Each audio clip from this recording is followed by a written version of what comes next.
Don't leave me hanging. It's go time. Hey everybody, this is Josh. Welcome to another fantastic game of StarCraft 2. This one's being played between WhiteRa and Empire.Kas. WhiteRa, who is sponsored by TT Esports, is the blue Protoss down here in the bottom right corner of Arid Plateau, and Empire.Kas is the red Terran up here in the top left.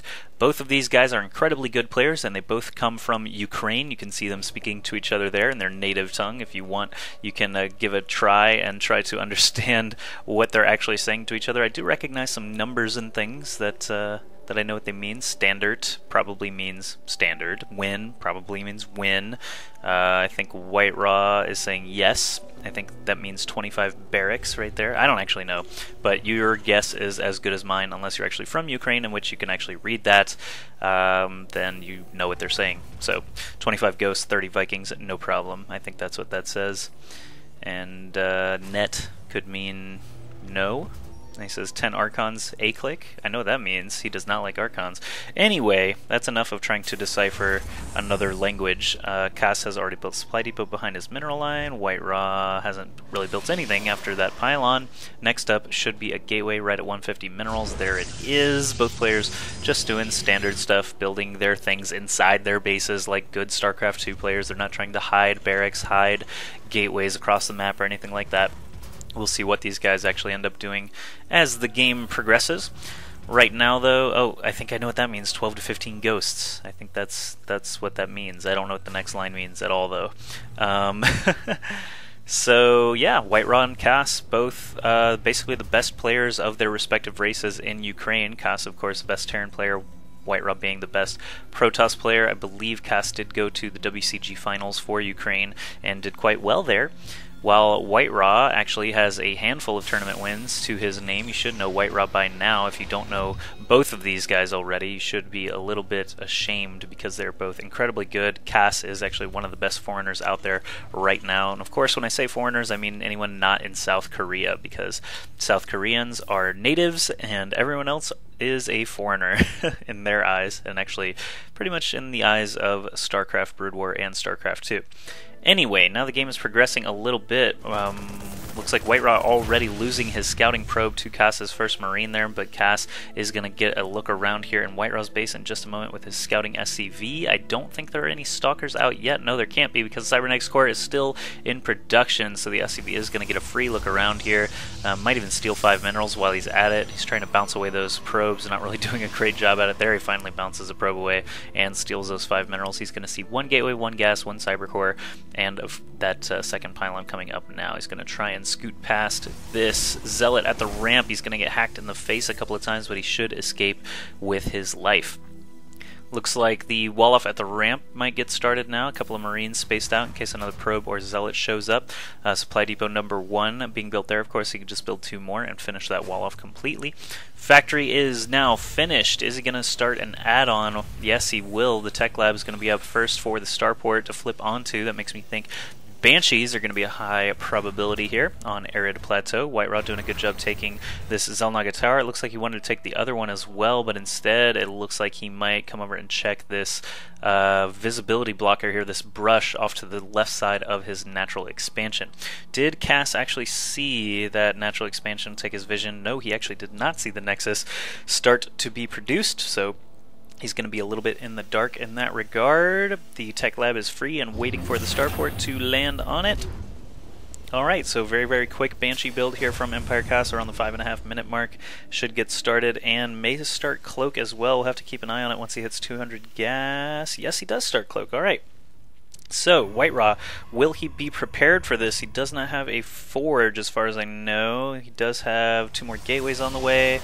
No forge for cannons, so maybe a robotics facility will hit the ground now. Let's see if WhiteRa has any reason to suspect Cloak Banshees. No, he actually doesn't, other than the fact that there was 1 refinery there. So WhiteRa does send another scouting probe. Something he can do with this probe is build a pylon behind the visibility blocker or even up on the high ground here. This is actually the reason why Arid Plateau is not really seen in tournaments ever. It's because Basically, this area of the map is completely terrible for competitive play. You basically can wall off here and hope for the best, and if you're Zerg, you can put a couple of spine crawlers there, maybe, but basically, imagine 15 or so Marauders and Marines with Stim come in here. They can stand basically at this range and kill your Nexus or Hatchery or whatever it may be, and then Stim, run away behind the visibility blockers. If you chase and actually get to the other side of the bushes without dying, then they can just run up to the top of the ramp and do a concave, and it's just really hard to stop. So we'll see if Kas actually tries to do something like that. Instead, it looks like he's got 2 command centers building at once, while that first Banshee is still in production. No, he's got one already. Oh my, so the Banshee's already been getting to work here. 3 kills on that guy so far, and he's going to continue shooting these Stalkers as the first observer comes out.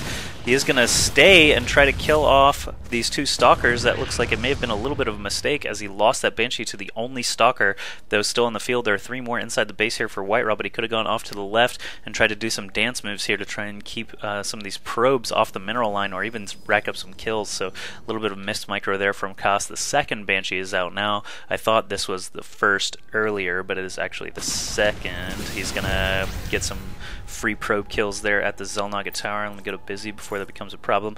And he's gonna head into the main, where WhiteRa already has his observer and 3 Stalkers waiting. So if Kas catches a glimpse of this, he probably will back off. Yes, he will go off to the right side. Does not want to lose that Banshee for no reason. He can obviously just save it with his main army and have that extra firepower later on instead. Or, you know, he could just hover around here outside the main, wait for WhiteRa to leave, and try and rack up some more probe kills. Back in the main, we see a Raven here for Kas. He has now taken the starport off of the tech lab, and started building a single medevac instead of landing it on this reactor, which I think is a little bit interesting. We don't have any upgrades yet for the Marines, it looks like. I don't think he's got any tech lab on any barracks completed yet. There, he just canceled one. Now this one's going to finish up so he can start rolling those upgrades. Ah, here's a free tech lab, so he's just going to grab that one right there. Reactor building for the factory. Maybe he'll do another swapperoo here soon. WhiteRa is going to head up once again with his probe. Perhaps, well, he's got a scouting path into the natural here for Kas, but this supply depot here may block his entry, and it would obviously let Kas know that there's a probe there. Something WhiteRa can do here is build a pylon behind the brush or even up on the high ground, so we'll see if he does. He is going up on the high ground. Will he build it over here, or over here, over here, or maybe he'll just hang out and not do anything? He does have control of both Xel'Naga towers, which is great if your enemy comes through the middle of the map here. It basically covers the entire vision area unless they slide 1 unit at a time through here and down the sides. It's very unlikely to happen, though. And WhiteRa is going to build that pylon on the high ground. Zealot catches a Marine, free kill for him. Will he head back to the Xel'Naga Tower? Maybe so. Looks like the first Colossus and extended thermal lance are both about to be completed here, so he will add on some more gateways as those get finished up, and he's going to probably build more Zealots and Stalkers to just hang around the feet of all these Colossi that are now coming out one at a time. Here's a Colossus all by itself. Fortunately for him, Kas is nowhere near it. So WhiteRa sees this big bundle of units, this MMM plus Raven here, chasing his Zealot, so he chooses right now to press into the natural, scores a couple of free SCV kills, and now these supply depots are basically forfeit. Kas trying to respond to this. All of his units are way far out of position. He's going to try and pick off a Colossus here. Does it look like he might? He actually gives up pursuit and lets the Colossus get to safety behind his Stalkers and Zealots. This other Colossus is just having fun killing stuff. Extended thermal lances are done, so they can hit from max range. Kas still just hanging out. He's got this Raven here, and point defense drone would really help against all these Stalker shots. It, of course, negates these little blue laser beams from the Stalkers. WhiteRa dropping another forward pylon here. It looks like he wants to continue with this assault. He's probably wondering, where is Kas's army right now? He's going to press all the way up into the main here. Kas trying to be a little bit clever, I think. Maybe letting WhiteRa get all the way into his base before sending the army there. Now he sends the army. Point defense drone goes down, so all the energy on the PDD going to soak up those blue lasers from the Stalkers. Stim up from Kas. Stim was not done until just a second ago. But now all these Stalkers and Zealots are trapped inside the base of Kas. He did lose that orbital command though, and an add-on at the barracks. He might lose this other reactor here on the starport. All these Stalkers moving on to the other side. He's going to want to try and kill some SCVs because there's no way he's going to be able to do anything to this force with the medevacs overhead. You can see these actually few Marines at the front are being kept alive very well by these medevacs. So WhiteRa loops around to the side, might be able to snag something else before leaving. Maybe some SCVs. No, he snags 2 Viking kills before escaping. He actually, I'm very surprised that anything managed to escape Kas's main there. No concussive shells, notably, on this Marauder, so the Stalker is going to run full speed away. Kas will have to continue stimming if he's going to try and kill this Stalker. There's a stim. We have a little one-on-one battle while these Marines on the left pick off that forward pylon.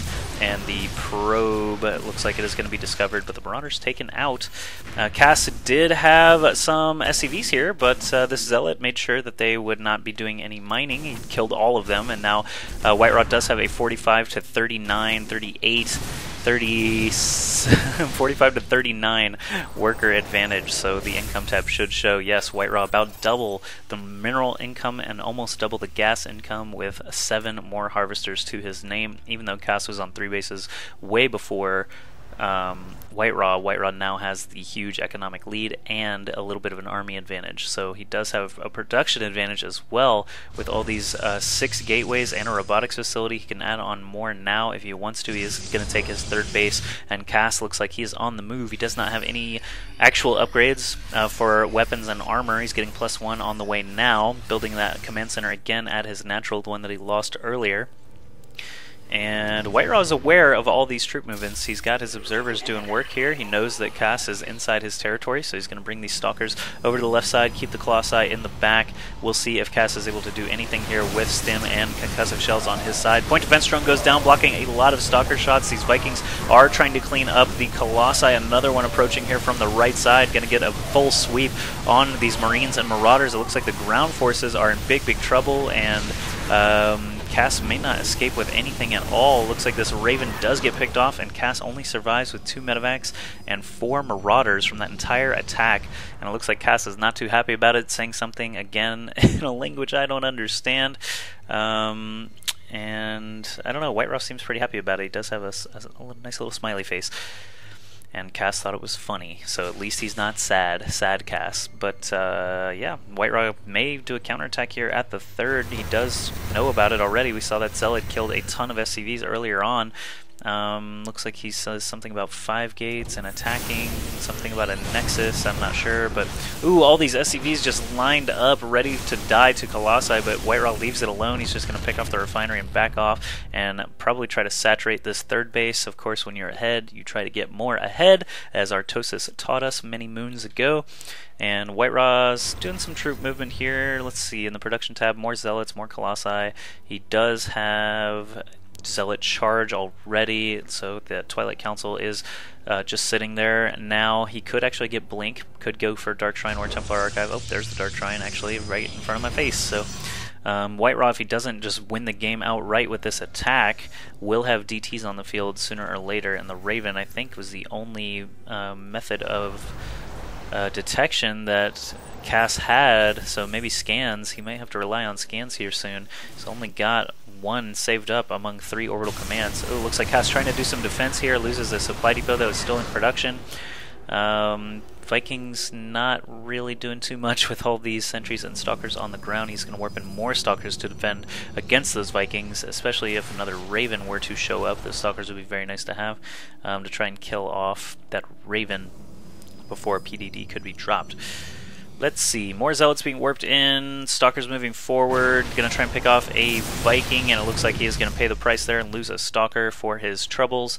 Keeping everything as a cohesive unit here, don't want to try and send in any strike forces or anything like that. Dark Shrine going to be done in about 15 seconds. Kas has been rebuilding this whole time, but he's still down by 22 supply. He does have his 1-0 upgrades already finished, 1-1 on the way. WhiteRa, did you ever get any upgrades? No, he has not. No Forge still. 2 DTs warping in here on the high ground, 1 on the low ground. Maybe send 1 to each base. Let's see. Looks like more Zealots have broken into the 3rd base here, so Kas is going to try and respond to that. Good little distraction while the DTs slip by unnoticed notice there are no turrets, and these orbital commands are the only method of detection that Kas has right now. Let's see if a scan goes down. One does go down, but the DT scores 5 or 6 kills beforehand. Dark Templar number 2 going to be able to take out this reactor. Another DT getting scanner sweeped, and now he is out of energy at his orbital commands. That reactor does go down, so nice little pickup for that DT. There's still one sitting here in the main, and the turret gets finished. But the army of Kas actually leaves to go respond to some other threat, I guess. The turret goes down, and now this DT has free reign as there's no energy left on these orbital commands. He looks like he wants to tag along with the main army, but I think with the medevac overhead, that might actually not be a great idea. Yeah, he does back off and goes back to those free SCVs. Can he kill the turret before it completes? We'll have to see. Even if it doesn't, will they be able to repair it up fast enough? Yes, it looks like they do have a higher rate of repair, but WhiteRa just 6s DT on the SCVs instead. They're going to pile in around him and try and take him down, but he's racking up those kills. So Kas, you see that big red blob on the minimap? That's basically his last hope for this game, so we'll hop over there as that TT gets killed. It looks like Zealot's still having fun back over at the third base, but now we have Kas pressing into the natural of WhiteRa. If this army dies, Kas effectively dies with it. There are 3 Colossi here. We can see their health bars going down, but as they are just crushing through these Marines and Marauders with their splash damage, even this Archon getting lots of kills racked up here. All the charge lots pressing into their faces. There's even a DT on the field scoring some kills now, and just a few Marauders left for Kas. I don't think it's going to be enough, and WhiteRa lives with about a 60 supply advantage, so Empire.Kas with the GG. This again was just a ladder game, not in a tournament. This map is actually too terrible to play in tournaments. If you want to find some more replays from Empire.Kas, check out sc2rep.net. He just uploaded about 20-25 replays. That's where I found this one. So hopefully you enjoyed the cast. I will be trying to do these casually as I can, as I find time. I still love watching StarCraft 2. You know that I work at the IGN Pro League, and I deal with StarCraft 2 all day, every day at work, and I get home and I just don't really have time to cast. So whenever I do have time, I will throw up a cast or two. There, I am just going to keep it casual, no tournaments or anything like that. So hope you enjoyed it. Hope you'll stick with me here at youtube.com/AskJoshy, and I'll see you for the next StarCraft 2 cast soon.